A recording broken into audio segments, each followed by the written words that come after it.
दोस्तों स्टडी 91 के YouTube channel में आप सभी का बहुत बहुत स्वागत है। दोस्तों आज आप सभी के समक्ष पूरे 10 चैप्टर लेकर हाजिर हूं। दोस्तों इन 10 चैप्टरों से संबंधित बहुत सारे सवाल आपसे परीक्षा में पूछे जाते हैं, तो आपको मैं निचोड़ देने वाला हूं। और एक दिन में 10 चैप्टर बहुत बड़ी बात है दोस्तों, आपके रिविजन के लिए बड़ा शानदार सेशन चल रहा है। तो आज हम क्या पढ़ने वाले हैं, आज हम सवाल अटेंड करेंगे रचनाकार से संबंधित की प्रमुख रचनाएं किसकी। इसके पहले वाली क्लास में दोस्तों मैंने आपको आदिकाल से संबंधित रचनाओं के बारे में पढ़ाया था। आज भक्ति काल के रचनाएं और उनके रचनाकार के बारे में पढ़ा जाएगा।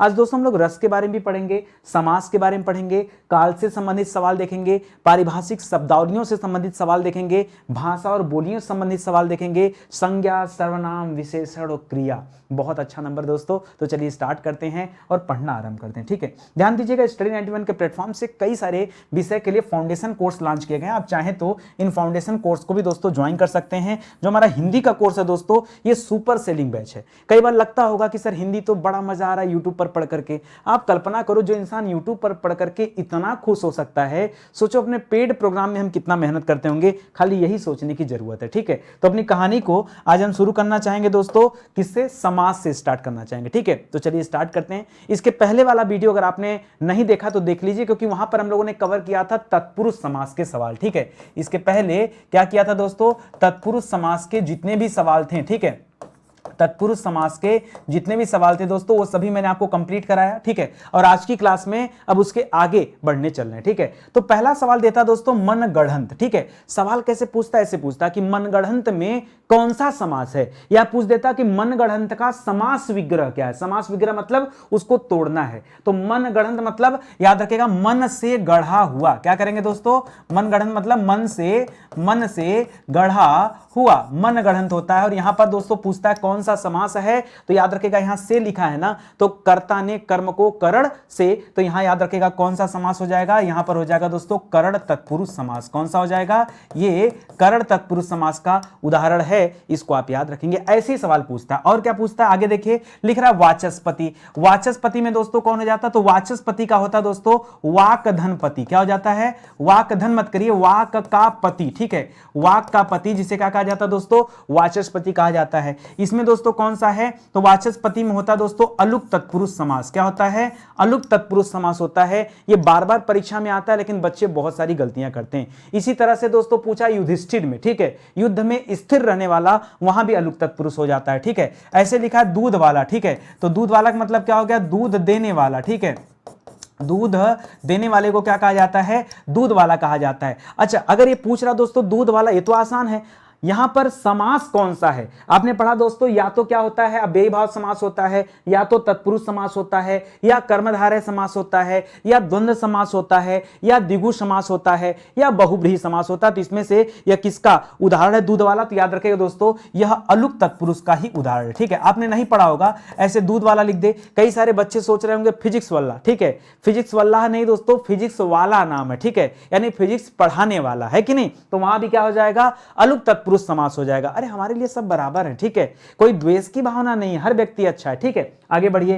अकारण, यहां पर क्या हो जाएगा दोस्तों, अकारण मतलब होता है बिना कारण के। अकारण मतलब बिना कारण के। ठीक है, इसका समास विग्रह क्या हो जाएगा, बिना कारण के। और जहां बिना वाला शब्द आ जाता है ना, वहां हो जाता है दोस्तों नई तत्पुरुष। क्या हो जाता है, नई तत्पुरुष। ठीक है, इसी तरह से निशाचर में क्या हो जाएगा दोस्तों, तो निशा मतलब क्या होता है, रात होता है। ठीक है, तो निशा में विचरण करने वाले, विचरण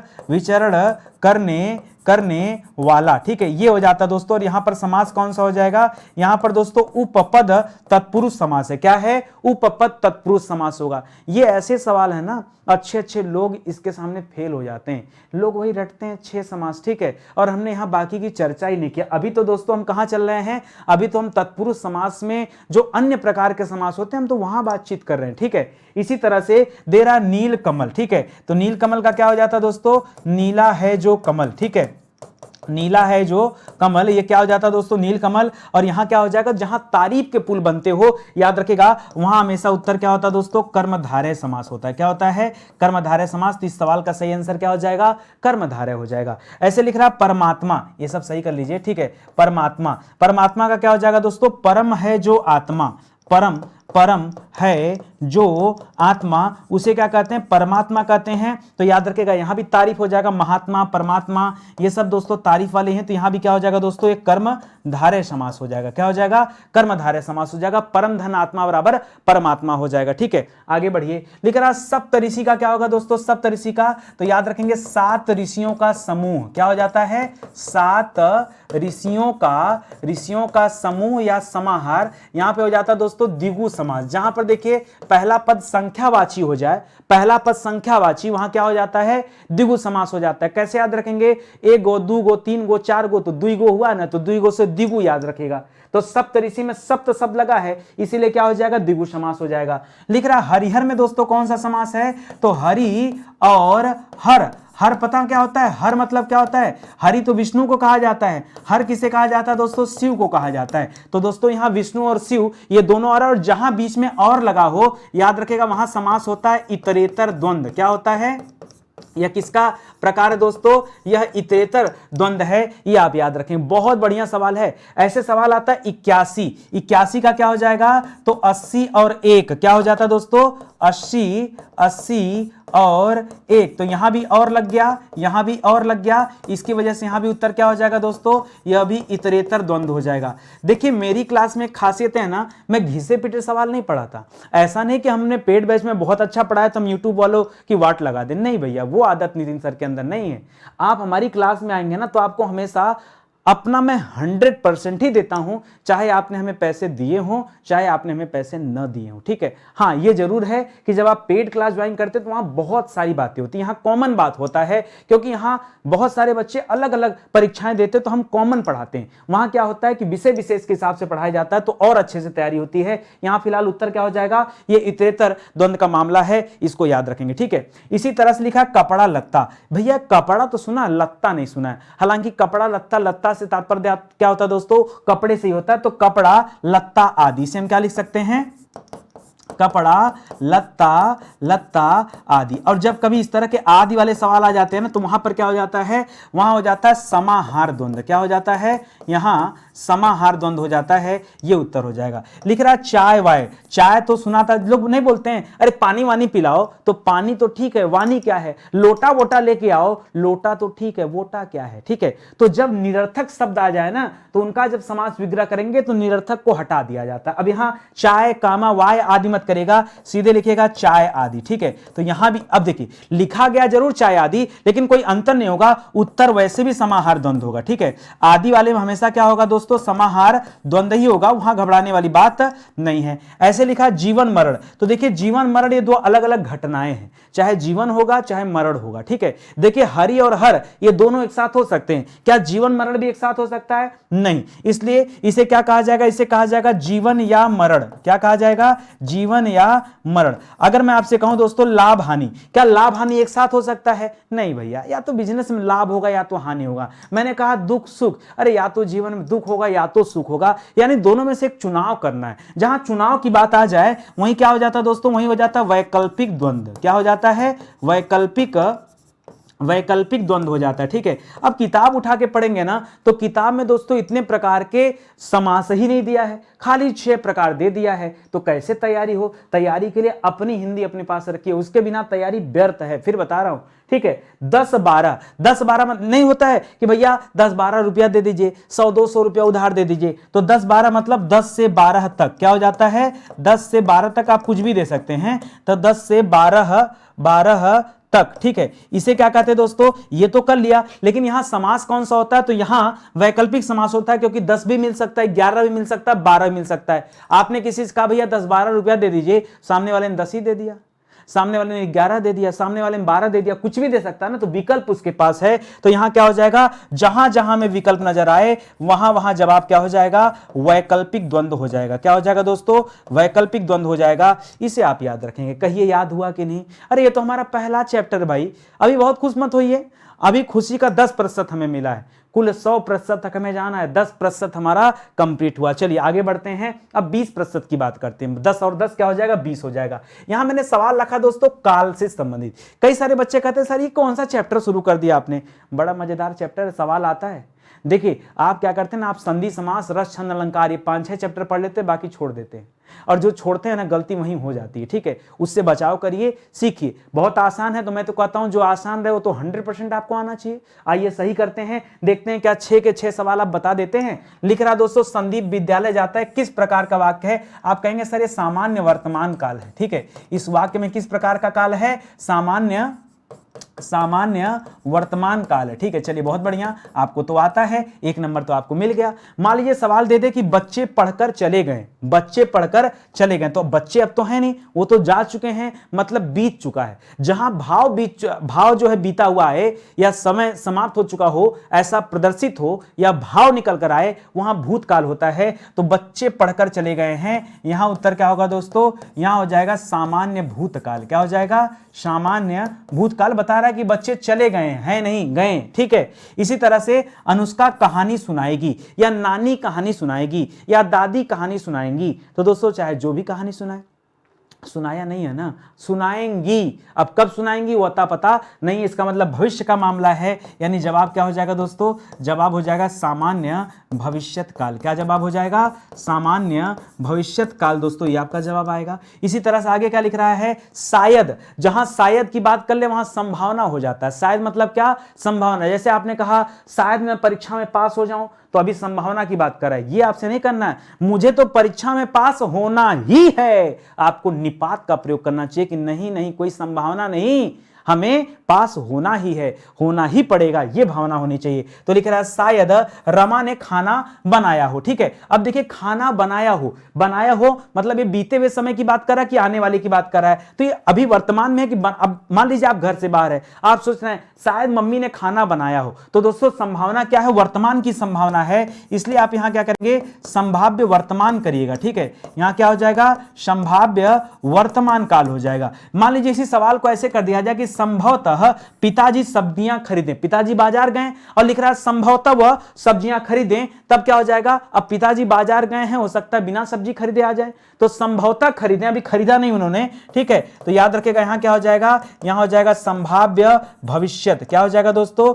संभाव्य भविष्यत काल हो जाएगा। बात को समझिएगा, ठीक है। यहां लिख रहा है कि शायद रमा ने खाना बनाया हो या शायद माताजी ने खाना बनाया, तो वर्तमान का भाव का बोध हो रहा है, ठीक है। इसी तरह से आगे क्या लिख रहा है दोस्तों? शायद दोपहर तक धूप निकल जाए, यानी अभी कोई कंफर्म नहीं है, तो ये भी क्या हो जाएगा दोस्तों? निकल जाए, यानी भविष्य के बारे में विचार कर रहा है। तो यहां भी क्या हो जाएगा? जैसे आपने कहा ना कि शायद हम पास हो जाएं, ठीक है, तो ये भी क्या है? ये वर्तमान में नहीं, ये भविष्य में है, ठीक है।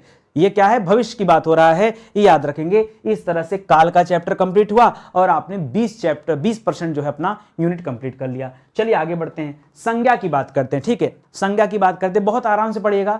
संज्ञा के भेद आपने पढ़ा होगा, आपको बताना दोस्तों कौन सी संज्ञा किसमें है, केवल इतना बताना। बहुत आसान सा चैप्टर है, हम पहले भी दोस्तों संज्ञा चैप्टर पर डिस्कशन कर चुके हैं, ठीक है। चलिए आगे बढ़ते हैं। लिख रहा है जनवरी दे दे, फरवरी दे दे, या फिर चैत बैसाख जेठ अषाढ़ सावन भादव कुआर कार्तिक, कुछ भी दे दे, ठीक है। अगहन पूस माघ फागुन, कुछ भी दे दे। ये सब हैं क्या? देखिए किसी भी चीज का नाम हो, चाहे कोई भी चीज हो, चाहे हिमालय का नाम ले लीजिए, चाहे गंगा नदी का नाम ले लीजिए, चाहे आप अपना नाम ले लीजिए, अपने मित्र का नाम ले लीजिए, मेरा नाम ले लीजिए, पर्टिकुलर किसी फोन का नाम ले लीजिए। अगर आपने नाम ले लिया, ठीक है, तब क्या हो जाएगा? मैं नाम की बात कर रहा हूं।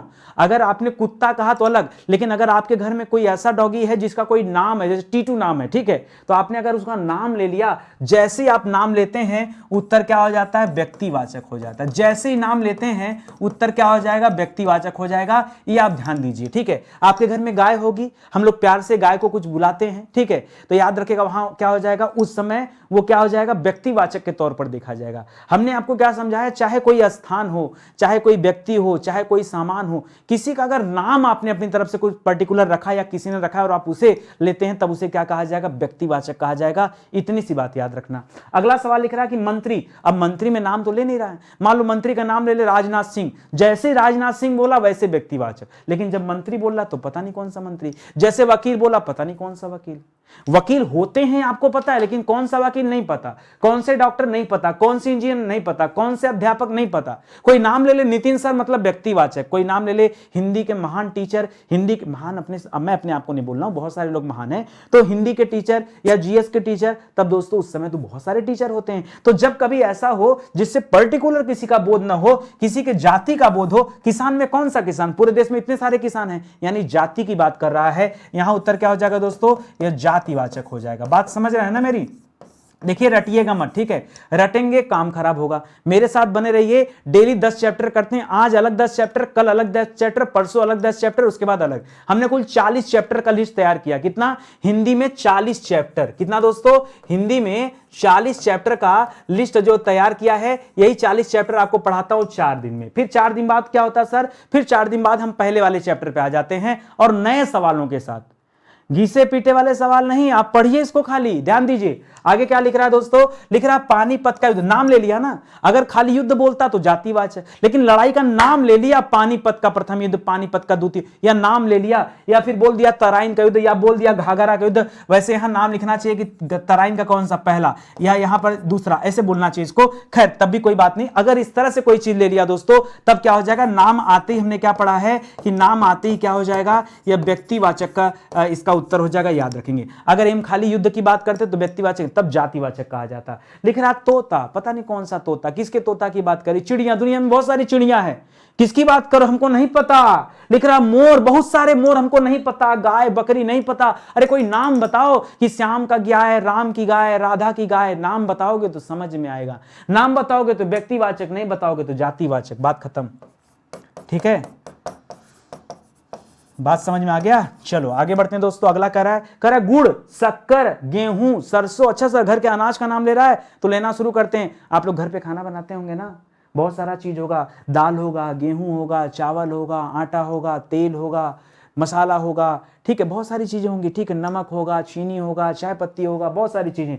दोस्तों ये सब होता क्या है? ये जितने भी अनाज हैं, ठीक है, सीधे सीधे क्या दोस्तों, यह अनाज का नाम है, ठीक है। और जितने भी अनाज होते हैं दोस्तों, इनको क्या कहते हैं? इनको कहते हैं द्रव्यवाचक। क्या कहते हैं? कई सारे बच्चे सोचते हैं कि द्रव्य का मतलब होता है गीला, क्या ऐसे दिमाग में आता है ना, बचपन से पढ़े द्रव्य। एक्चुअली द्रव्य नहीं होता, द्रव होता है। ध्यान दीजिएगा, जिसे आप गीला समझते हैं उसे आप क्या कहते हैं? उसे आप कहते हैं द्रव। द्रव दोस्तों ये लिक्विड को कहते हैं। क्या कहते हैं? लिक्विड आइटम को। यहां द्रव नहीं है, यहां द्रव्यवाचक है, ठीक है, ये सब द्रव्यवाचक में आता है। लिख रहा परिवार। अच्छा, एक परिवार में 4 5 6 10 20 50 100 लोग हो सकते हैं। संघ में बहुत सारे, 2 4 भी हो सकते हैं, संघ में 40 50 भी हो सकते हैं, संघ 2 4 हजार लोगों का भी हो सकता है। सेना में कितनी भी संख्या हो सकती है, भीड़ में बहुत सारे लोग होते हैं, कक्षा में बहुत सारे लोग हो सकते हैं। तो याद रखिएगा, ये किसके उदाहरण हैं? ये समूहवाचक के उदाहरण है। किसके उदाहरण हैं? यह समूहवाचक संज्ञा का उदाहरण है। ये आप याद रखिएगा। क्या कठिन है भाई, इसमें नहीं समझ में आता, क्यों परेशान होते हो? देखो 30% सवाल हमारा कंप्लीट हो गया, ठीक है। आगे बढ़िए। लिख रहा है सर्वनाम। आइए सर्वनाम की चिंता करते हैं, एक एक सवाल देखेंगे सर्वनाम से। सुनिएगा, अब आज मैंने अंडरलाइन भी कर लिया, उस दिन अंडरलाइन नहीं था इसके पिछले वाली क्लास में, तो आप परेशान हो रहे थे। लिख रहा मैं कल पटना जाऊंगा। इसमें मैं क्या दोस्तों? तो मैं किस प्रकार का सर्वनाम है, यही बताना आपको। तो दोस्तों जब आप सर्वनाम पढ़ते हैं तो कई तरह के सर्वनाम के भेद पढ़ते हैं, जिसमें आप निजवाचक पढ़ते हैं, पुरुषवाचक पढ़ते हैं, निश्चयवाचक पढ़ते हैं, अनिश्चयवाचक पढ़ते हैं, संबंधवाचक वाचक पढ़ते हैं, प्रश्नवाचक पढ़ते हैं, यही सब पढ़ते हैं ना। तो 6 भेद पढ़ते हैं यहां पर। तो मैं कल पटना जाऊंगा दोस्तों, यहां पर क्या दोस्तों? ये पुरुषवाचक है। क्या है दोस्तों? यह किस प्रकार का है दोस्तों? ये पुरुषवाचक सर्वनाम है, जिसमें क्या क्या आ सकता है दोस्तों? खास करके मैं से बनने वाले शब्द, तुम से बनने वाले शब्द और हम से बनने वाले शब्द, ऐसे बहुत सारे शब्द बनते हैं। जैसे मैं से मुझे बन गया, मैंने बन गया, मैं बन गया, इस तरह से, ठीक है। उसी से तुम से तू बन गया, तुम बन गया, तुमसे बन गया, हमसे बन गया, हम बन गया, हमारा बन गया, तुमसे तुम्हारा बन गया, है कि नहीं। मैं से मेरा बन गया, ऐसे बहुत सारे शब्द। तो याद रखिएगा, इनसे जो कुछ भी निर्मित होते हैं, चाहे कुछ भी इनसे निर्मित कर लीजिए, वो सभी के सभी कहां आते हैं? सीधा सीधा पुरुषवाचक सर्वनाम होते हैं। ये सर इतना आसान था तो हम परेशान क्यों थे? नहीं पता काहे परेशान थे, आप जानिए काहे परेशान थे। आप मेरी क्लास में आइए, सब कुछ मिलेगा आपको। चलिए आगे बढ़ते हैं। लिख रहा तुम अपने आप चले जाना, मैं कल पटना जाऊंगा लेकिन तुम अपने आप चले जाना, ठीक है। तो अपने आप मतलब क्या हो गया, अपने आप मतलब स्वयं को। जहां कभी अपने आप की बात करें वहां दोस्तों निजवाचक होता है। क्या होता है दोस्तों, वहां क्या होता है, निजवाचक, निजवाचक सर्वनाम होता है। निज माने क्या होता है, निज माने अपना होता है, खुद का, ठीक है। यानी मैं अपना काम स्वयं कर लूंगा, मैं स्वयं पढ़ा लूंगा, ठीक है। जहां अपने काम, जहां अपना अर्थ हो, जहां स्वयं का अर्थ हो, जैसे यहां क्या था, मैं था, तुम था, हम था, तीनों तरह की चीजें थी। जहां दोस्तों अपने आप की बात हो वहां हमेशा निजवाचक, चाहे अपने आप लिख दे, जैसे लिख दिया आप जयपुर से कब लौटे, आप लिखा ना, आपका मतलब भी क्या हो जाता दोस्तों, आपका मतलब किसी पर्टिकुलर की बात हो रही है, तो यहां भी क्या कर देंगे दोस्तों, निजवाचक भी करेंगे, ठीक है। यहां अब देखिए समझने वाली बात है, यहां स्वयं किया तभी निजवाचक, अगर आपसे मतलब है, चाहे अपने आप से, चाहे आपसे, चाहे आपकी बात कर रहा है, ठीक है, याद रखेंगे। कह रहा वे मेरे पिताजी हैं, अब इशारा कर रहा है, वे मेरे पिताजी हैं, ये मेरी किताब है, वो मेरा घर है, ठीक है। जब भी आप इशारा करते हैं दोस्तों, इसका मतलब आप संबंध बताने को तैयार होते हैं, लेकिन संबंधवाचक सर्वनाम तो होता नहीं है। फिर ये कौन सा सर्वनाम है, ये संकेतवाची है। क्या दोस्तों, अगर आप वे की बात करें तो ये कौन सा है दोस्तों, वे मेरे पिताजी। आप संकेत भी मत करें, यहां कहिए आप निश्चयवाचक। क्या कहिए दोस्तों, इसे आप नाम दीजिए निश्चयवाचक, जिससे आप निश्चित कर रहे हो ना, निश्चयवाचक सर्वनाम कि नहीं वो मेरे पिताजी ही हैं, ये मेरी किताब ही है, किसी दूसरे की नहीं, आप निश्चय कर रहे हैं। इसी तरह लिख रहा है किसी को मेरी घड़ी मिली, अब आपकी घड़ी खो गई, किसी को मेरी घड़ी मिली, अब किसी को पता नहीं, अब देखा जाएगा दोस्तों। तो यहां पर क्या हो जाएगा दोस्तों, यहां अनिश्चयवाचक है। क्या दोस्तों, अनिश्चयवाचक सर्वनाम दोस्तों यहां पर आ जाएगा, ठीक है, अनिश्चयवाचक सर्वनाम। इसी तरह से लिख रहा है जैसा करोगे वैसा भरोगे, जैसा करोगे वैसा भरोगे, या जो करोगे, हाँ नहीं, जैसा करोगे वैसा भरोगे, या फिर होता है कि यदि बारिश हुई होती तो फसल अच्छी होती। इस तरह के शब्द होते हैं ना, मतलब एक शब्द के दूसरे से डिपेंडेंसी ऐसा बनता है। तो वहां पर दोस्तों क्या होता है, इसका संबंध एक दूसरे से दिख रहा है, तो ऐसे में उत्तर भी क्या हो जाता है आपका, संबंधवाचक सर्वनाम। क्या हो जाता, संबंधवाचक सर्वनाम हो जाता। आप चैप्टर पे इतना ज्यादा कॉन्फिडेंस हो जाएगा आपको ना, आप कोई भी किताब उठाइए, खाली हल करिए और देखिए सारे सवाल हल होंगे, प्रॉमिस कर रहा हूं। क्लास लेके ले लो पूरा, ठीक है। विशेषण, विशेषण में क्या दोस्तों सुनिएगा, 40% हो गया, 50% की तरफ हम लोग बढ़ रहे हैं। विशेषण की बात कर रहा हूं, विशेष विशेषण में अलग चैप्टर में पढ़ाता हूं, ये विशेषण है। लिख रहा है विद्यालय में 2000 विद्यार्थी पढ़ रहे हैं, एकदम आंकड़ा दे दिया, फिक्स 2000, कह दिया 5000, ये 5000 की नोट है, मेरे पास 10,000 रुपए फिक्स, ठीक है। जहां फिक्स की बात हो जाए, क्या हो जाए दोस्तों, जहां फिक्स की बात हो जाए वहां क्या हो जाता है दोस्तों, वहां हो जाता है निश्चयवाचक। क्या हो जाता है, अच्छा निश्चय में भी क्या हो जाएगा दोस्तों, हमने तो निश्चयवाचक को सर सर्वनाम में पढ़ा था, फिर यहां किसकी बात कर रहा है, एक्चुअली में निश्चय संख्यावाचक इसको बोलेंगे। क्या बोलेंगे, इसको कहेंगे निश्चय संख्यावाचक विशेषण, निश्चय संख्यावाचक, क्योंकि संख्या दिख रहा है ना, तो निश्चय संख्यावाचक विशेषण के रूप में से याद रखेंगे। लिख रहा मुझे थोड़े से रुपए की जरूरत है, कितनी दोस्तों, तो थोड़े से रुपए की जरूरत है। अब थोड़ा मैंने क्या, 1 रुपया कि 1000 रुपया, अब किस अर्थ में कहा जा रहा है थोड़ा, ये तो समझ में नहीं आ रहा है कि नहीं। तो मुझे थोड़े से रुपए की जरूरत है, मुझे थोड़ा सा खाना चाहिए, मुझे थोड़ा सा ज्ञान चाहिए, ठीक है, तौल के दे दें, नहीं पता, ठीक है। इसलिए यहां पर क्या करेंगे दोस्तों, यहां हो जाएगा अनिश्चय, अनिश्चय अनिश्चय संख्यावाचक। क्या हो जाएगा, अनिश्चय संख्यावाचक, ठीक है। संख्यावाचक क्यों, क्योंकि रुपए की बात कर, अगर कोई नापने तौलने वाली चीज होती ना, तब उसे हम कहते हैं परिमाणवाचक। क्या कहते हैं, परिमाण। लिख रहा विवाह में 1 टन गेहूं की आवश्यकता है, कितना, 1 टन, 1 कुंटल, 100 किलो, 50 किलो, इस तरह से कुछ भी दे दे जो तौलने वाली चीज है। देखिए जो गिनने वाली चीज है वो संख्यावाची है, अगर गिना जा सकता है तो क्या हो जाएगा, संख्यावाची। अगर तौला जाता है तो याद रखेंगे, जब कभी आप माप तौल की बात करें, किसकी, आप अगर माप तौल की बात कर रहे हैं और वहां फिक्स लिख दिया है, तो क्या हो जाएगा दोस्तों, यह हो जाएगा निश्चय परिमाणवाचक। क्या हो जाएगा, निश्चय परिमाणवाचक, ठीक है। क्या हो जाएगा, निश्चय परिमाणवाचक विशेषण हो जाएगा। लिख रहा है थोड़ी सी चाय मिलेगी, अभी अलग हो जाएगा, ठीक है। रुपया तो गिना जा सकता था, लेकिन ये क्वांटिटी होगी इसकी, ठीक है। हमने आपको क्या समझाया, कोई भी चीज दोस्तों अगर क्वांटिटी में हो, ठीक है, कोई भी चीज अगर क्वांटिटी वाइज हो दोस्तों, तो वहां अगर आप समझ नहीं पा रहे हैं तो वहां क्या हो जाएगा दोस्तों, अनिश्चयवाचक हो जाएगा। क्या हो जाएगा, अनिश्चयवाचक, अनिश्चय परिमाणवाचक, अनिश्चय परिमाणवाचक जवाब होगा। लिख रहा है यह लड़का बहुत बुद्धिमान है। किसकी बात कर रहा है? यह लड़के की बात कर रहा है, संकेत कर रहा है यह लड़का बड़ा बुद्धिमान है। ठीक है, तो क्या हो जाएगा दोस्तों? यह हो जाएगा संकेतवाची। क्या हो जाएगा? संकेतवाची विशेषण। ठीक है, तो इसको याद रखेंगे। संकेतवाची विशेषण के दोस्तों दो नाम होते हैं। संकेतवाची को ही हम सार्वनामिक विशेषण कहते हैं। क्या कहते हैं?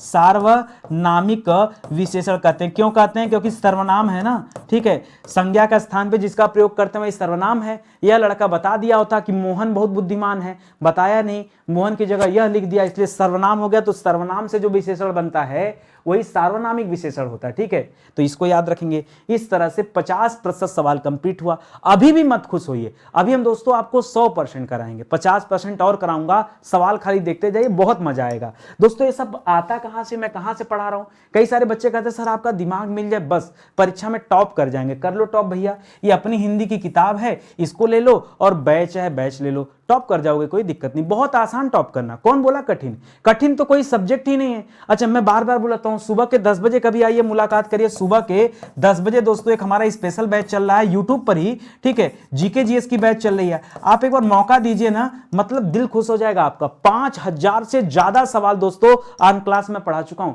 ठीक है, किताबें चाहिए तो इस नंबर पर कॉल कीजिए, संपर्क कीजिए, सारी सुविधाएं मिलेंगी। चलें आगे बढ़ा जाए। आगे देखिए क्रिया से संबंधित सवाल। आइए क्रिया वाले सवाल करते हैं। क्रिया में लिख रहा है दोस्तों बच्चा रो रहा है। ठीक है, तो देखो जो रोना होता है ना, जो रोना होता है दोस्तों, ये हमेशा अकर्मक क्रिया कहा जाता है। क्या कहा जाता है? अकर्मक क्रिया। अब बहुत सारे बच्चे पहले ही बोल उठे सर पता है क्रिया में अगर हमको कुछ नहीं आता है ना, वो यही है सर, अकर्मक और सकर्मक। मैं आपको कुछ ट्रिक दूं क्या? चलो आओ थोड़ी सी ट्रिक की बात करते हैं। ठीक है, थोड़ी सी ट्रिक की बात करते हैं दोस्तों, समझना क्या ट्रिक दे रहा हूं तो बहुत आसान लगेगा। दोस्तों दो ही शब्द होता है, एक लिखा है दोस्तों सकर्मक और एक शब्द लिखा है अकर्मक। पता है, बस एक चीज ध्यान दो, अगर कर्म हो तो क्या हो जाएगा? सकर्मक, और कर्म न हो तब क्या हो जाएगा? अकर्मक। अब कहोगे कर्म क्या होता है? बहुत बढ़िया सवाल दोस्तों। ऑब्जेक्ट को क्या कहते हैं दोस्तों? ऑब्जेक्ट को क्या कहते हैं? कर्म कहते हैं। आप इंग्लिश में पढ़ते हैं ना ऑब्जेक्ट, जैसे राम बाजार जाता तो राम तो कर्ता हो गए, जाना क्रिया हो गया, है सहायक क्रिया हो गया, और बाजार क्या हो गया? कर्म हो गया। अगर कर्म हो तब तो क्या है? सकर्मक, और कर्म ना हो तो अकर्मक। तो काहे परेशान थे आप? ना किसी सवाल को देख के बता सकते हो कर्म है कि नहीं। देख लो यहां बच्चा था, बच्चा कर्ता हो गया, रोना क्रिया हो गया, अब काहे रो रहा है नहीं पता। ठीक है, इसलिए क्या हो गया? अकर्मक हो गया। बस इतना आसान था, क्या बताएं तमाम आपको। आप परेशान रहते हैं भाई, पढ़िए तो सही, सब आसान है। इतने में कहानी खत्म है। देखो भी सवाल लगा के दिखाता हूं।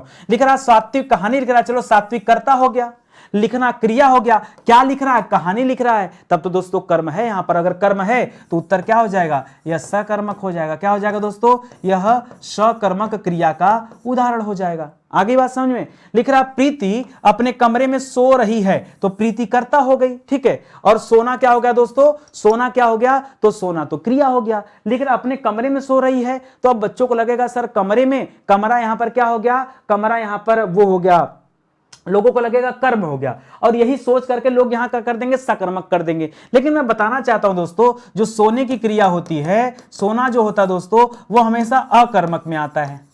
क्या होता है दोस्तों? ये हमेशा अकर्मक में आता है। अब आप कहोगे सर अकर्मक में क्यों? लेकिन कमरा तो दिया है दोस्तों। जी हां, कमरा दिया है, लेकिन उसका संबंध सोने से नहीं है। ठीक है, देखिए कहानी का संबंध लिखने से है, क्योंकि कहानी लिखी जाती है, लेकिन कमरा सोने से संबंध नहीं, कमरा में कुछ भी हो सकता है। ठीक है, तो आप ना हमेशा ये देखिए कि जो कर्म है, ठीक है, वो दोस्तों संबंधित है कि नहीं है क्रिया से, तब आप पकड़ पाएंगे, नहीं तो नहीं पकड़ पाएंगे। ठीक है, लिख रहा दोस्तों मैंने उमेश को एक किताब दी। मैंने क्या किया दोस्तों? उमेश को एक किताब दी। तब दोस्तों यहां तो सकर्मक है, तो आंख से दिख ही रहा है। कैसे देना दोस्तों? क्रिया हो गया, और क्या दिया? तो किताब दिया। ठीक है, क्या दिया? किताब दिया। कह रहा लोग उस पर हंस रहे थे। दोस्तों हंसना और रोना दोनों ही क्या होता है दोस्तों? हंसना और रोना ये दोनों ही क्या होता है? अकर्मक क्रिया में आते। किस में आते दोस्तों? ये अकर्मक क्रिया में आते हैं, तो इसको भी आप याद रखेंगे। ठीक है, तो अब देखिए कैसे अकर्मक क्रिया हो गया, तो उस पर हंस रहे थे, हंसने के बहुत सारे वजह हो सकते हैं, तो उस पर हंस रहे थे ये कोई मायने नहीं रखता। श्याम ने मोहन को पत्र लिखा, ठीक है, श्याम ने मोहन को पत्र लिखा, यहां भी दोस्तों एक तो पत्र लिखना क्रिया हो गया और क्या लिखा, तो पत्र लिखा, तो दोस्तों ये क्या हो जाएगा, सकर्मक क्रिया हो जाएगा, ठीक है। तो देखिए पहचानना सीखिए, थोड़ा सा समय देंगे, साथ में प्रैक्टिस करेंगे तो चैप्टर बिल्कुल डिफिकल्ट नहीं है। हमने 60% पे आपको पहुंचा दिया है। चलिए 70% के लिए देखते हैं अगला चैप्टर। 70% से अब कठिन सवाल शुरू होंगे। देखिए एग्जामिनर आप कहेंगे, आपने कभी सोचा कि सर सबसे पहले समास लगाया, समास के बाद सर रस लगा दिया होता, माहौल बन गया होता? नहीं, शुरुआत कठिन से हुआ ताकि भयभीत होकर बहुत सारे बच्चे भाग जाएं, फिर आसान से हुआ ताकि आप अपने लक्ष्य से दूर चले जाओ। जैसे मैंने संज्ञा पढ़ाना शुरू किया ना, बहुत सारे बच्चे यूट्यूब से वीडियो बंद करके चले जाएंगे। संज्ञा अरे बड़ा बेकार है, सर्वनाम अरे बहुत बेकार है, विशेषण अरे एकदम बंद ही कर दो, क्रिया अब तो एकदम बंद कर दिया, ठीक है। यानी मेरा काम है आपको आपके लक्ष्य से भटकाना। क्यों ऐसा मैं चाह रहा हूं? क्योंकि दोस्तों ये भटकाव रोकना सीखना है आपको। हम टीचर हैं, हम भटकाएंगे तो आप भटकना सीखेंगे। आपको नहीं भटकना है। क्यों? एग्जामिनर भी तो भटकाता है, एग्जामिनर भी भटकाता है, और कोई नहीं भटकाता तो भगवान भटकाते हैं हमेशा, ठीक है। हमेशा रास्ते में जो बहुत पढ़ने में अच्छा होगा एक बढ़िया गर्लफ्रेंड दे दिया, खत्म जिंदगी, जा कर आप जाके तू बाबू सोना तो हर काम खत्म हो गया, नहीं ठीक है, बन भैया तू सरकारी अधिकारी, घरे जाई से चाय वाय बेचा, ठीक है, यही होता है, समझो। तो हमें क्या नहीं करना है, हमें मुसीबतों से बहुत दूर रहना है समझ बूझकर। तो 60% तो बड़ा आसान था, 70% को क्रॉस करना मुश्किल है, 80% को क्रॉस करना और मुश्किल है, 90% में थोड़ा सा आसान सवाल मिलेगा, लगेगा कि कुछ हो सकता है हला भला, और 100% पार कर लिया ना, समझो मजा आ जाएगा। आइए देखें, चलिए लिख रहा है रस, और रस में आज हम खाली बात करेंगे दोस्तों सात्विक अनुभाव के भेद के बारे में, ज्यादा कुछ नहीं, सात्विक अनुभाव के भेद के बारे में दोस्तों रस में हम चर्चा करेंगे। सुनिएगा पहला, अच्छा सॉरी यहाँ पे सात्विक अनुभाव नहीं रहेगा, ठीक है, ये अगले टॉपिक के लिए मैंने रखा है। पहले यहां समझिए दोस्तों, रस, रस के अवयव हैं, यानी कितने एलिमेंट हैं रस के, ठीक है। तो रस के यहां सवाल देख के अलग किया, क्या है, जब मैं चैप्टर बना रहा था तो मेरा टारगेट था कि आज मैं सात्विक अनुभाव से सवाल बनाऊंगा, लेकिन फिर मुझे लगा नहीं कुछ अलग से सवाल बन सकता है, तो ये मैं टाइप करा चुका था और तब मेरा दिमाग इस पे चला गया, इसको डिलीट कराना भूल गया, इसको अगले टॉपिक में मैं ऐड कर दूंगा, ठीक है। सुनिए, लिख रहा रस के अवयव हैं। अब रस के अवयव कौन से, कितने अवयव होते हैं सवाल पूछेगा तो क्या बताएंगे दोस्तों, रस के 4 अवयव होते हैं। अब वो 4 कौन कौन से होते हैं, तो आपने पढ़ा होगा दोस्तों, सबसे पहले अस्थाई भाव के बारे में, अस्थाई भाव होता है सर 1 नंबर पे। 2 नंबर पे आपने पढ़ा होगा किसके बारे में, अनुभाव के बारे में। 3 नंबर में दोस्तों आपने पढ़ा होगा विभाव के बारे में, ठीक है, सात्विक भाव, अनुभाव, विभाव, और चौथे नंबर पर पढ़ा होगा दोस्तों आपने आहार्य के बारे में। किसके बारे में, आहार्य के बारे में। तो इसके कुल कितने होते हैं, आहार्य नहीं, संचारी भाव के बारे में। कहां दिमाग चल गया भाई, किसके बारे में, संचारी भाव, अस्थाई भाव, अनुभाव, विभाव, संचारी भाव। आहार्य तो इसमें आ जाएगा जब आप अनुभाव के भेद देखेंगे तो, ठीक है, संचारी भाव, संचारी भाव, ठीक है, विभाव, संचारी भाव, अनुभाव, ठीक है, सही है। लिख रहा है कि अस्थाई भाव की कुल संख्या कितनी है, हम पहले भी पढ़ चुके हैं। अस्थाई भाव की संख्या पढ़नी है तो दोस्तों कुछ चीजें सीखनी पड़ेंगी, जैसे अगर परीक्षा में पूछा दोस्तों भरत मुनि के अनुसार संख्या कितनी है, तब आप क्या बताएंगे, भरत मुनि के अनुसार संख्या 8 है, ठीक है। लेकिन अगर आपसे पूछ दिया कि आचार्य मम्मट और मम्मट है, ठीक है, मम्मट, ठीक है, ट है, ठीक है, और विश्वनाथ जी के अनुसार रस की संख्या, रस में अस्थाई भाव की संख्या कितनी, तब कितना बताएंगे, 9, ठीक है। और वर्तमान में कुछ ऐसे महाशय हैं जो इसकी संख्या कितनी मान लेते हैं, 11। तो दोस्तों ये तीनों बातें आप शुरू से याद रखेगा, पता नहीं एग्जामिनर क्या दे दे आपके सामने, भगवान जाने, ठीक है। लिख रहा है विभाव के भेद हैं, ठीक है, एक चीज हो गया। तो देखिए एक एक करके हम सवाल कवर करेंगे, ठीक है। अस्थाई भाव से यही सवाल पूछा जाता है, अस्थाई भाव के बाद अनुभाव छोड़ करके विभाव की बात करते हैं। विभाव की बात करते हैं कि 2 तरह के विभाव होते हैं, 2 होते हैं। कौन कौन से 2 होते हैं दोस्तों, तो पहले नंबर पे होता आलंबन विभाव, क्या होता है, आलंबन विभाव, और दूसरे नंबर पे कौन सा होता है दोस्तों, याद रखिएगा, उद्दीपन विभाव। क्या होता है, आलंबन और उद्दीपन, ठीक है। आलंबन और उद्दीपन विभाव, ये दो तरह के दोस्तों क्या होते हैं, विभाव होते हैं। ऐसे ही आपसे दोस्तों पूछता अनुभाव के कितने भेद होते हैं, तो दोस्तों अनुभाव मतलब ये सेकंड नंबर पे जो लिखा अनुभाव, इसी में दोस्तों आप पढ़ते हैं सात्विक अनुभाव के बारे में, और यहां दोस्तों कुल पढ़ते हैं कुल 4 वैरायटी। कितना पढ़ते हैं, 4 वैरायटी। अब दोस्तों वो 4 कौन कौन से होते हैं, तो चलिए एक एक करके याद करते हैं। अब इसी में जो हम यहां आहार अभी लिखे थे ना, आहार भी इसी का भेद होता है। तो पहला लिखेगा कायिक अनुभाव, क्या होता है, कायिक मतलब होता है शरीर से, ठीक है।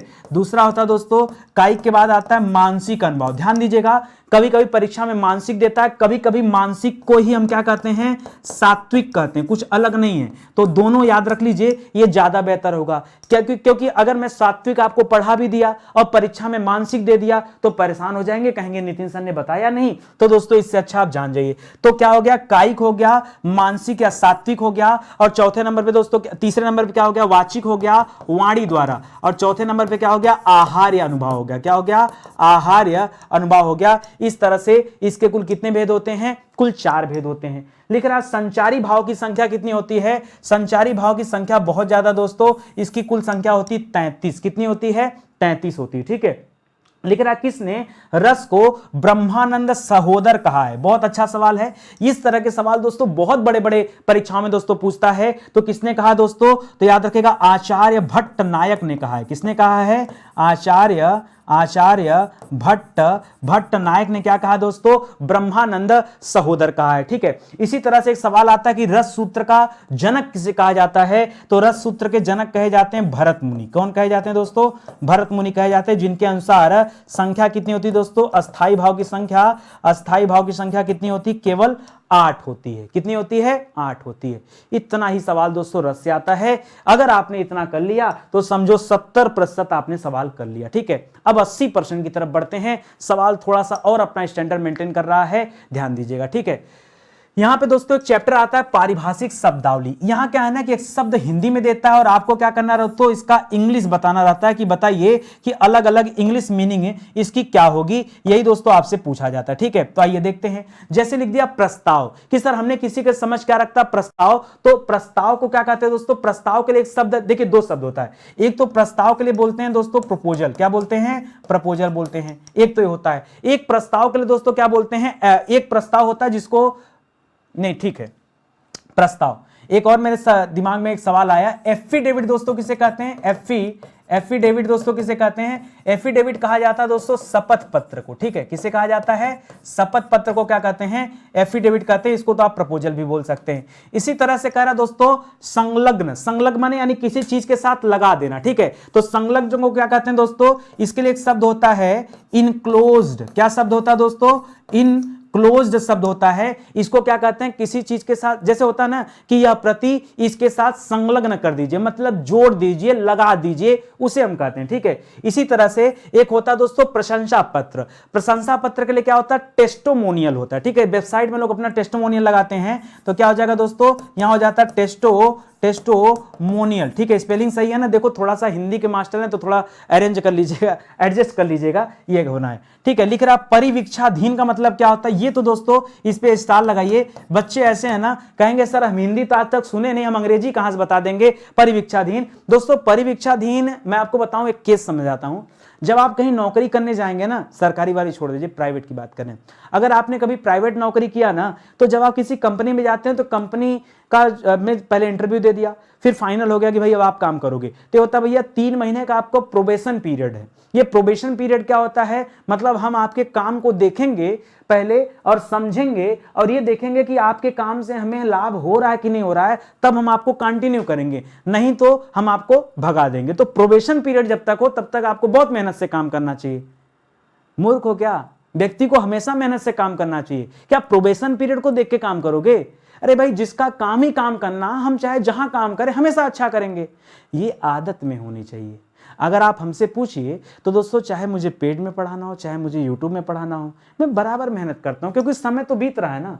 तो चाहे अच्छा करोगे तो भी समय बीतेगा, खराब करोगे तो भी समय बीतेगा। अच्छा करके बिताओ ना, कि मर वर के भगवान के पास जाएं तो उनको लगे ना कोई अच्छा आदमी हमारे पास आया है, ठीक है। तो दोस्तों परिवीक्षाधीन मतलब क्या हो जाता है, प्रोबेशन हो जाता है, ठीक है। तो याद रखिएगा प्रोबेशनरी इसको बोलते हैं। वैसे क्या लिखेंगे,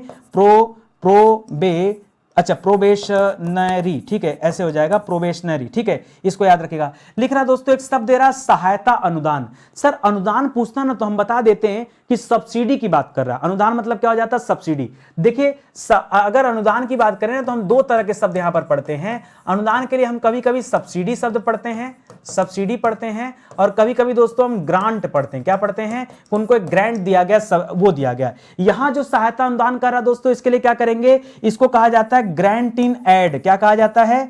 ग्रांट इन एड कहा जाता है, AID यही होता है दोस्तों, याद रखेंगे। इसी तरह से एक शब्द होता है दोस्तों आरोप पत्र, ठीक है। तो देखो 70 पार करना ठीक था, लेकिन 75 आने में देखो हालत खराब हो रही, ठीक है। इसको क्या कहते हैं दोस्तों? आरोप पत्र। देखिए ये कब होता है? जैसे आपने कोई गुनाह कर दिया, किसी को मार वार दिया, हो गई लड़ाई, मार दिया, FIR हुआ, आप गए थाने में। अब थाने में चौकी में जहां भी गए, अब गए वहां पे, तो वहां चार्जशीट फाइल होती है। चार्जशीट क्या होता है दोस्तों? उसमें आपके गुनाह को लिखा जाता है, क्या घटित हुआ आपके साथ। जो पीड़ित पक्षकार होता है और जो दूसरा पक्ष, दोनों पक्षकार के चीजों को लिखा जाता है। उसी चार्ज शीट को क्या कहते हैं दोस्तों? आरोप पत्र कहते हैं। किसे कहते हैं? जो चार्ज शीट होता है उसी को क्या कहते हैं? आरोप पत्र कहते हैं। एक क्षमा चाहूंगा मैं, अगर कहीं स्पेलिंग गड़बड़ होगी थोड़ा मैनेज कर लीजिएगा, ठीक है। हिंदी में नहीं गड़बड़ होगा, गारंटी देते हैं। अंग्रेजी में हो सकता है, अंग्रेजी ना थोड़ी गुलाबी है मेरी, ठीक है। तो चलिए कितना सवाल हो गया हम लोग का? 70% हो गया था कि 80%? 80% हो जाएगा, ठीक है। अब हमारा ये 90% का सवाल चल रहा है, इसके बाद हम लोग 100% पे आ जाएंगे, ठीक है। सवाल क्या दे रहा है? पत्र। अरे इसका तो इंतजार रहता है, ऐसा सीना चौड़ा करके करेंगे भाई। तो आइए देखते हैं। लिख रहा है पद्मावत। भैया पद्मावत लिख दे, अखरावट लिख दे, किसकी रचना है दोस्तों? तो याद रखेगा मलिक मोहम्मद जायसी साहब की रचना है। किसकी रचना है? मलिक मोहम्मद जायसी की रचना है दोस्तों ये पद्मावत। अरे इसी पे तो मूवी बनी थी, रानी पद्मावती वाली जो मूवी देखा था, ठीक है। अरे अलाउद्दीन खिलजी राणा रतन सिंह की लड़ाई होती है, रानी जौहर जाके करती, नहीं सुना क्या? सुनिए ध्यान से, ठीक है। आगे लिख रहा बीजक किसकी रचना दोस्तों? साखी सबद रमैनी और बीजक दोस्तों किसकी रचना है? ये कबीरदास जी की रचना। किसकी रचना दोस्तों? साखी सबद रमैनी और बीजक किसकी रचना है? कबीरदास जी की। सूर सागर कौन नहीं जानता? चाहे सूर सागर बात करिए, चाहे सूर सरावली बात करिए, गोवर्धन लीला बात करिए, नाग लीला की बात करिए, ठीक है, ये सब किसकी रचना है? ये सूरदास की रचना है। साहित्य लहरी की बात करिए, सूरदास की रचना है, ठीक है, सूरदास की रचना है, ठीक है। इसी तरह से विनय पत्रिका किसकी रचना है? विनय पत्रिका दोस्तों ये तुलसीदास की रचना है। किसकी रचना है? तुलसीदास की रचना है। कृष्ण गीतावली, देखिए चाहे गीतावली की बात करिए चाहे कृष्ण गीतावली की बात करिए, ये दोनों ही रचनाएं किसकी हैं? तुलसीदास की। बच्चे देखिए आप बहुत गलती करते हैं, स्टार लगाएगा, इसलिए गलती करते हैं, सोचते हैं कि तुलसीदास जी तो राम जी की भक्ति करते थे, तो काहे कृष्ण गीतावली लिखेंगे। अब कर दिया, जरूरत से ज्यादा दिमाग लगाना आपके लिए खतरा होता है। फर्जी दिमाग मत लगाया करिए, जहां लगाना वहां लगाइए, ठीक। आती हुई चीज गलत करेंगे, जब आपका दिमाग ऊट पटांग काम शुरू कर दे, समझ जाओ आपका नंबर ले जाने वाला हो, ठीक है। संभालिए अपने आप को। राग गोविंद किसका दोस्तों? राग गोविंद का टीका, गीत गोविंद का टीका, बरसी जी का मायरा, ये सब दोस्तों मीराबाई की रचनाएं हैं। किसकी रचनाएं हैं? ये सब किसकी रचना है? मीराबाई की रचना, इसको याद रखेगा। इसी तरह से अगला दिख रहा दोस्तों रस मंजरी। देखिए मंजरी शब्द को उठाएगा, जैसे रस मंजरी हो गया, अनेकार्थ मंजरी हो गया, इस तरह की जो रचनाएं हैं ये नंददास जी की रचना है। किसकी रचना दोस्तों? ये नंददास जी की रचना है, नंददास जी की, इसको याद रखेगा। पार्वती मंगल हो गया, जानकी मंगल हो गया, दोनों ही रचनाएं किसकी है? पार्वती मंगल और जानकी मंगल, ठीक है। जानकी मंगल किसकी रचना दोस्तों? ये तुलसीदास जी की रचना है। किसकी रचना है? तुलसीदास जी की रचना है। उसी तरह से भ्रमर गीत किसकी रचना है? भ्रमर गीत दोस्तों सूरदास जी की रचना है, ठीक है, सूरदास जी की रचना है। आखिरी कलाम किसकी रचना है? ये मलिक मोहम्मद जायसी की रचना है। किसकी रचना है? मलिक मोहम्मद जायसी की रचना है। सुदामा चरित, अब देखिए सुदामा जी के ऊपर चरित लिखा गया ना, तो अब लोग सोचते हैं कि सुदामा दोस्तों एक कृष्ण के भक्त थे, मतलब मित्र थे, भक्त थे, आप कुछ भी कहिए, ठीक है, भक्त नहीं मित्र ही कहिए। अब दोस्तों कृष्ण जी के बारे में या तो मीराबाई ने लिखा है या तो सूरदास ने लिखा है। जब आपको उत्तरवा नहीं आता ना तो ऐसे दिमाग फर्जी में काम करता है, कहता है एक काम करो ना, या मीराबाई टिक कर लो, ये सही उत्तर है। कोई दिमाग काम करता नहीं, सूरदास कर लो, ठीक है, कोई कहता है रसखान कर लो, तीनों गलत उत्तर है, नंददास उत्तर होता है। क्या उत्तर है? नंददास, ठीक है। आप ना पहले पढ़िए, समझिए, इसको स्टार लगाइए, ठीक है। इसी तरह से वैराग्य संदीपनी, आप कहेंगे संदीपनी नाम के गुरु थे, हम एक किताब में पढ़े थे, अंग्रेजी किताब थी, उसमें पढ़े थे संदीपनी नाम के गुरु थे, वो भगवान कृष्ण को और इनको सुदामा को पढ़ाया करते थे, यानी इनके बारे में जो कृष्ण के बारे में लिखेगा वही तो लिखेगा वैराग्य संदीपनी। अब कृष्ण के बारे में लिखा सूरदास, गलत जवाब। कृष्ण के बारे में लिखा नंददास, गलत जवाब। कृष्ण के बारे में लिखा रसखान जी ने, गलत जवाब। कृष्ण जी के बारे में लिखा मीराबाई जी ने, गलत जवाब। फिर सर वैराग्य संदीपनी कौन लिख लिया? ये तुलसीदास की रचना है। किसकी रचना है? तुलसीदास की रचना है। तो दोस्तों क्या होता है ना, देखो कुछ तो हमको याद है, ठीक है, जो याद है ठीक है, जो नहीं याद है किसी वजह से गलती होती है। देखो जो मैं बता रहा हूं ना, ऐसा ही फील होता होगा आपको, ठीक है, जो मैं बता रहा हूं इसको ध्यान रखिए, यही सवाल आपको याद रखना है, क्योंकि परीक्षा में यही आप फंस सकते हैं। 90% सवाल हमारे यहां कंप्लीट होता है। अब दोस्तों आखिरी स्लाइड, यानी आपने इसको कर लिया तो 100% सवाल आपका सही हो जाएगा। और जो मैंने टॉपिक चूज किया क्या है? भाषा और बोलियां। तो याद रखो भैया, 100% नंबर पाने नहीं देंगे हम आपको, ठीक है, टारगेट है मेरा। आइए देखते हैं आप कितना कर ले जाते हैं। लिख रहा खड़ी बोली को अन्य किस नाम से जानते हैं? याद रखें, खड़ी बोली को हम कहते हैं कौरवी। क्या कहते हैं दोस्तों? कौरवी। और कौरवी को हम क्या कहते हैं दोस्तों? हरियाणवी। क्या कहते हैं? हरियाणवी, ठीक है, हरियाणवी कहते हैं। याद रखेंगे, ये खड़ी हिंदी बोली का नाम है, ठीक है। लिख रहा बनाफरी किससे संबंधित उपबोली है? क्या है दोस्तों? अभी तो हम बोली लेके परेशान थे, यहां ससुरा उपबोली दे दिया, अब क्या करेंगे हम? तो बनाफरी दोस्तों किससे संबंधित है? याद रखेगा, ये बुंदेली से संबंधित है। किससे? बुंदेली से संबंध। अच्छा एक चीज और बताइए मुझे, ये कौरवी दोस्तों इसका जन्म कहां से हुआ? जो कौरवी है इसका जन्म कहां से हुआ? तो इसका जन्म हुआ सौरसेनी अपभ्रंश से। कहां जन्म हुआ दोस्तों?